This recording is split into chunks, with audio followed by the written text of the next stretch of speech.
Hey, morning guys, it's Scott here. I wanted to give you guys an update on what's happening with the property market. Now, some interesting stats, and as you know, both myself and Liana have an analytics and numbers background.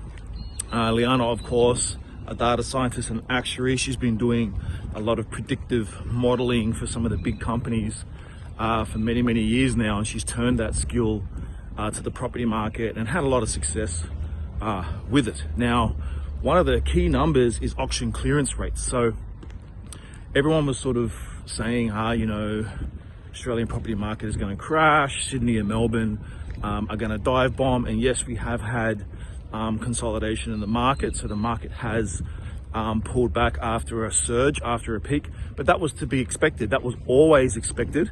And in fact, the drops in the property market that we saw in Sydney and Melbourne are well within what was predicted by us, but also a lot of other analysts. Now, we can see that the market has bottomed out. Sydney and Melbourne now have started to show some median house price growth, but you've got to be careful of median house price growth. You've got to be careful of median numbers and average numbers, because you've got to look at the underlying numbers. For example, average house price growth, it's basically an average of all the properties that were sold. Now, if there's only a small number of properties that were sold in certain areas, then it can skew the results. So you've got to be careful, okay? You've got to be careful of that. Now, one trend which always follows house price growth is auction clearance rates. Now, auction clearance rates are really only valid for Sydney and Melbourne. So if you're looking at it for other states, it's not really valid, because not a lot of properties go to auction in the other states. So Sydney and Melbourne are really the main, the only capital cities that we want to look. But as you know, Sydney and Melbourne, the East Coast, so Sydney, Melbourne and Brisbane, these right now are really the only property markets that you want to be investing in. You don't want to be in Adelaide. There's not enough population growth. Hobart, absolutely not. If you've got a really small budget and you've got a property in Hobart that maybe, just maybe, you could manufacture a little bit of growth, maybe you would do it. But that's a very active strategy, and there's a lot of risk with active strategy. And if you're living in Sydney and you're trying to do a development, a little mini development or a splitter or some little renovation down in Hobart, that's gonna be a massive headache, and the potential for loss is going to be a lot. And there's gonna be no long-term growth in Hobart that's going to get you excited. Perth is really in the same situation. It's been deflated for a long time now. The yields in Perth are quite good, but the long-term population growth, the long-term potential of that market is really not there. So guys, we really want to be on the East Coast. This is where the majority of the population growth is going. So what's happened to auction clearance rates? So they're back up to almost peak levels. So the market peaked, a couple of years ago now, and auction clearance rates in Sydney are back up to about 80%. In Melbourne, they hit 72% just this last week. So this is a really strong auctions clearance rate. Now, you got to take it with a bit of a grain of salt, because the number of properties for sale is very small. There are not a huge amount of properties for sale, because as prices have crept back, homeowners are like, well, my property was worth 1.5, 1.4.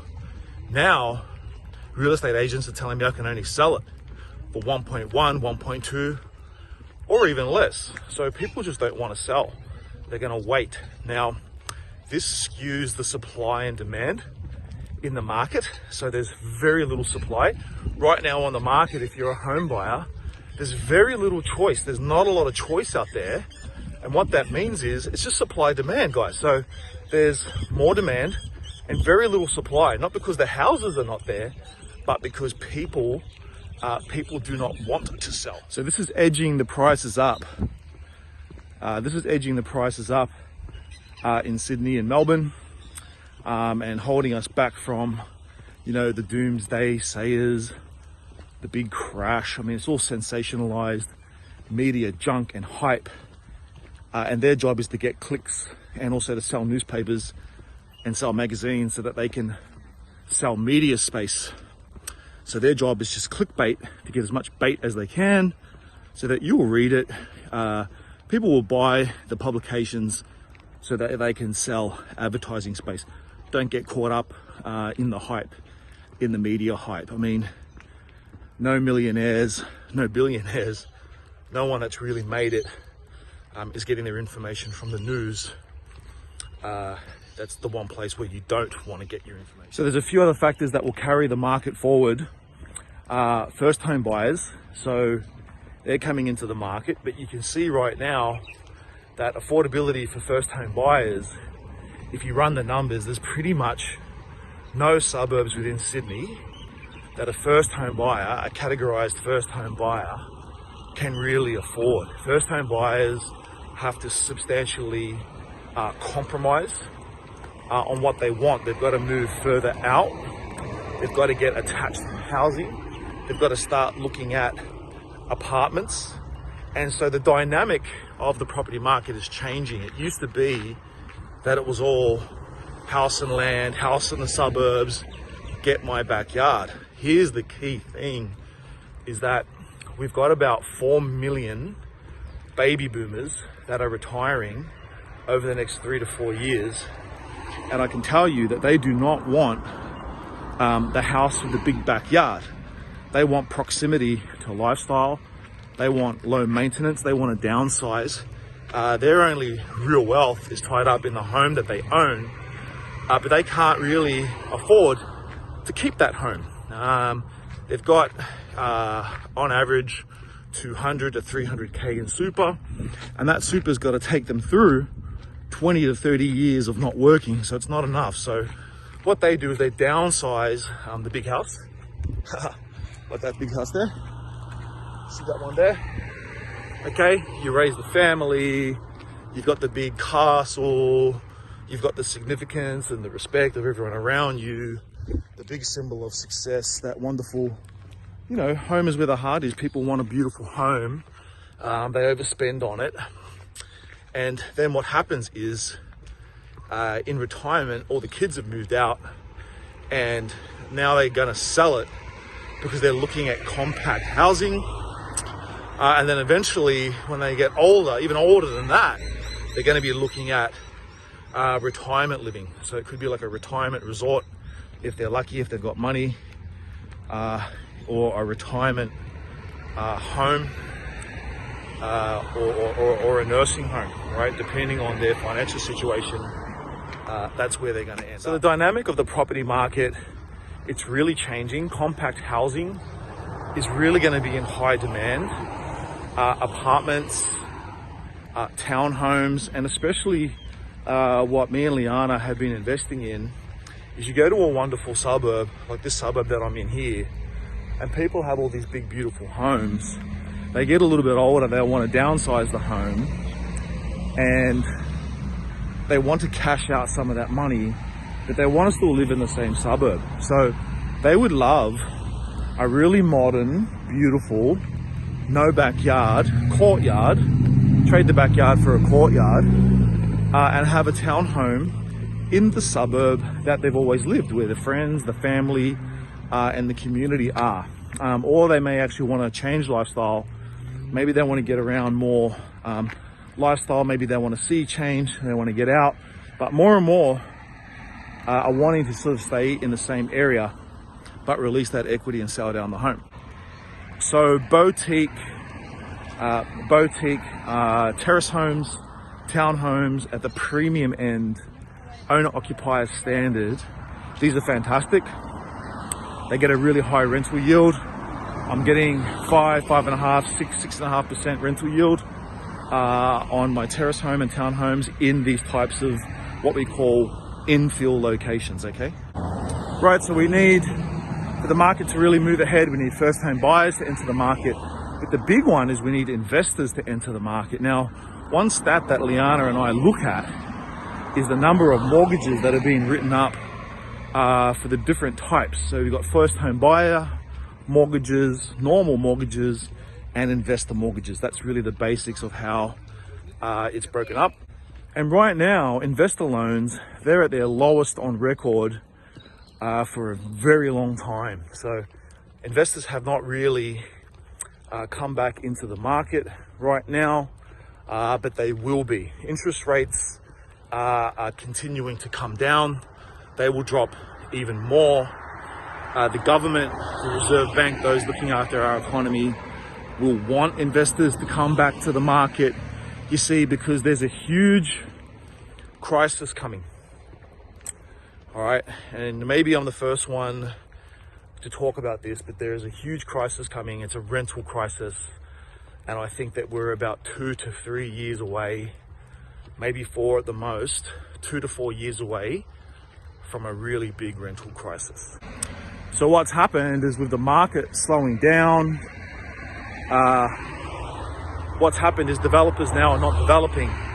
So the number of new housing, apartments, townhouses, brand new house and land packages, infill developments of townhouses, the amount of new housing coming onto the market has fallen off a cliff, dropped off a cliff. Now, a lot of researchers already believe that Australia was about 200,000 homes, 250,000 homes undersupplied. In the last little boom, we had a lot of investors coming into the market, buying off the plan, buying brand new apartments, townhouses, house and land packages off the plan. And these investors, buy these properties, and the developers are able to bring new housing onto the market. So we did see some oversupply in pockets because of that, but that oversupply is going to quickly get soaked up. And you've just got to look at the vacancy rate. So Sydney was hovering around 2-3 years ago around about a very low 2.2 vacancy rate. Now it's up to like 3.2, 3.3. We've got a little bit more supply to come on with apartments that were bought a couple of years ago. They're going to be finished construction over the next couple of years, but there are no more new approvals coming out. So what that means is the supply of property on the market is going to be extremely low. The new property coming onto the market is also going to be low. The national vacancy rate now is around 2.1%. It just dropped. It's going to continue to drop. Melbourne, write this down, Melbourne in 2-3 years will probably have like a 1.3% vacancy rate. There'll be nothing to rent in Melbourne. Brisbane, the vacancy rates are continuing to fall.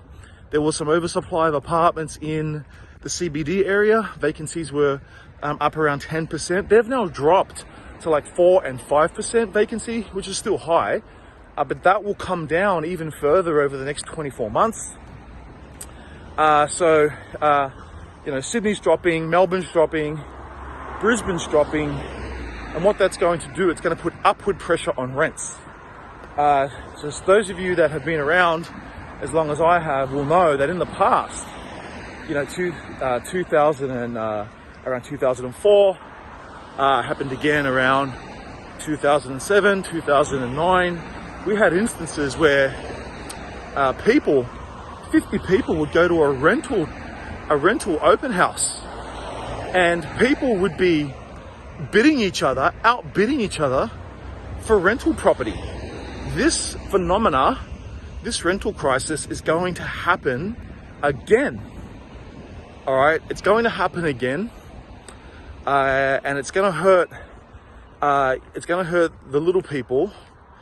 And you see, this is where the government has really screwed up, because the government doesn't have policies to encourage more investment. We need to encourage more investment so that investors can pay more money and invest more to bring more housing onto the market.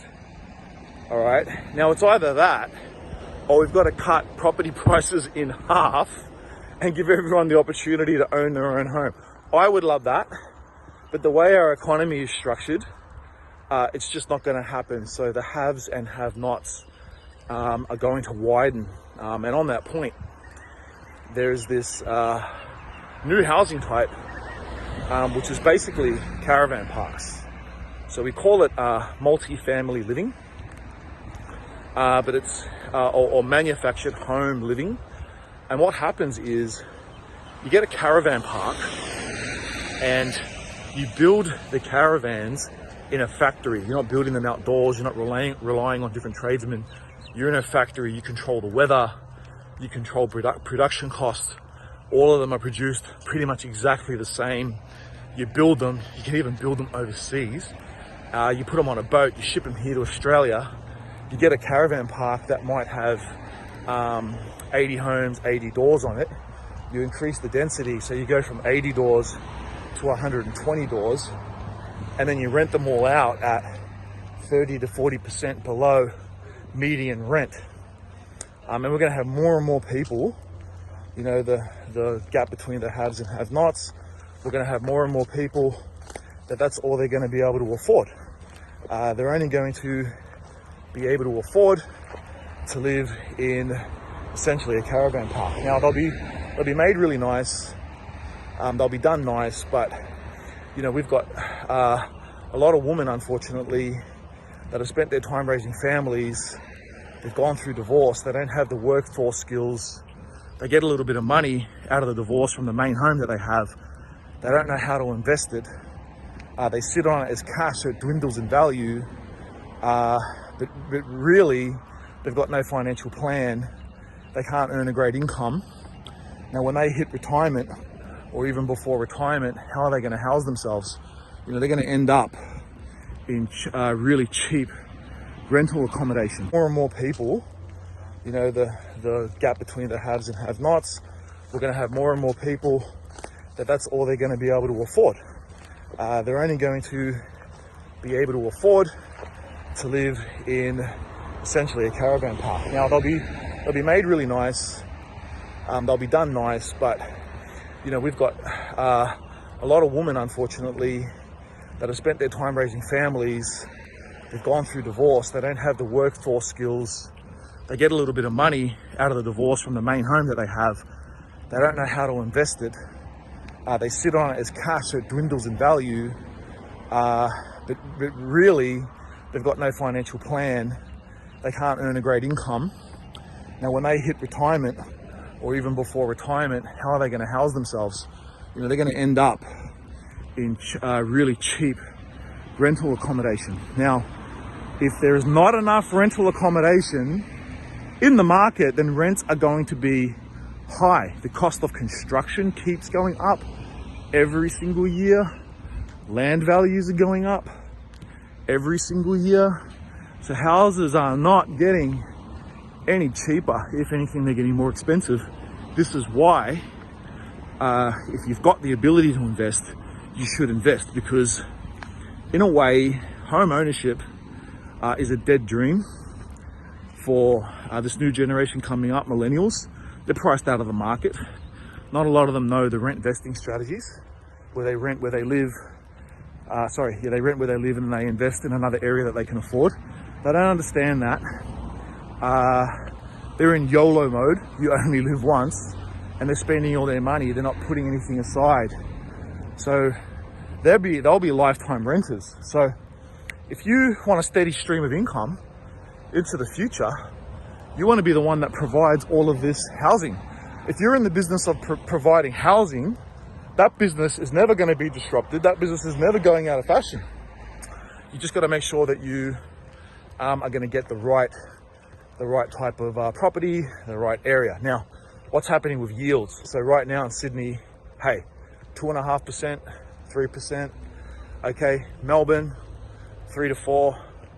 Brisbane, 4, 4.5, 5, 5.5, sometimes 6.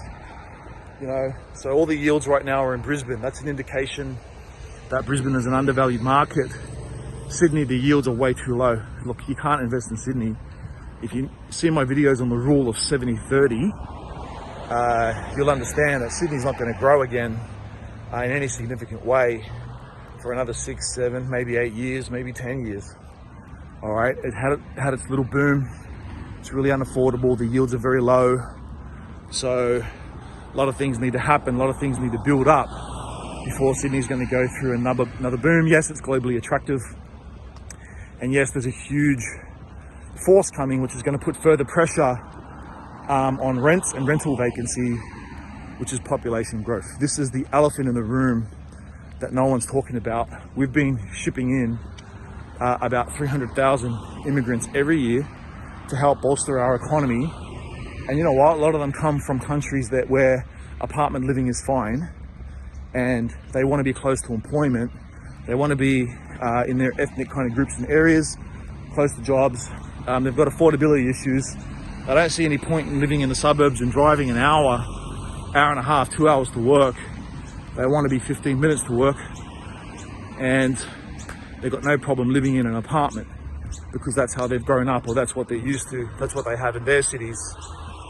So Sydney's becoming a proper city with all the apartments. Now, there's 3 types of apartments. You only want to invest in one type. I won't talk about this in this video, but apartments do make money. Like Liana, for example, bought a whole stack of apartments in Sydney in 2013 and doubled her money on them.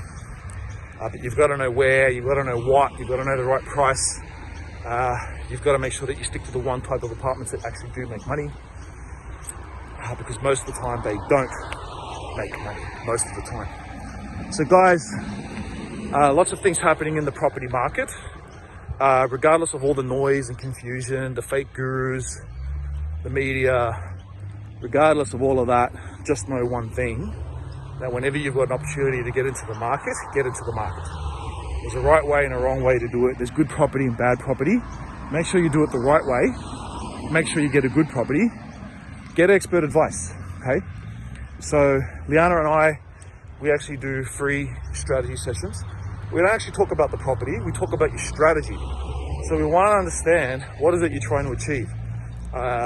Do you want to just set up a strategy to pay your home off in less than 10 years, get completely debt free in 10 years? Maybe that's your goal. Maybe your goal is you're paying a lot of tax right now and you want to reduce that tax. You want to use that tax money for you. You don't want to put that to the government. You want to use it for you and your family to get free. Or maybe you want to set up a passive income. Maybe you've got a goal 7 or 10 years from now. You want a passive income coming in, 80,000, 120,000, 200,000 coming in passively, which means you've got to create a debt-free portfolio of property that will pay you rent so that you're completely free. You can be anywhere in Australia or the world, and you've got that income coming in. So property, make sure you do it the right way. Make sure you get a good property. Get expert advice, okay? So Liana and I, we actually do free strategy sessions. We don't actually talk about the property, we talk about your strategy. So we want to understand, what is it you're trying to achieve?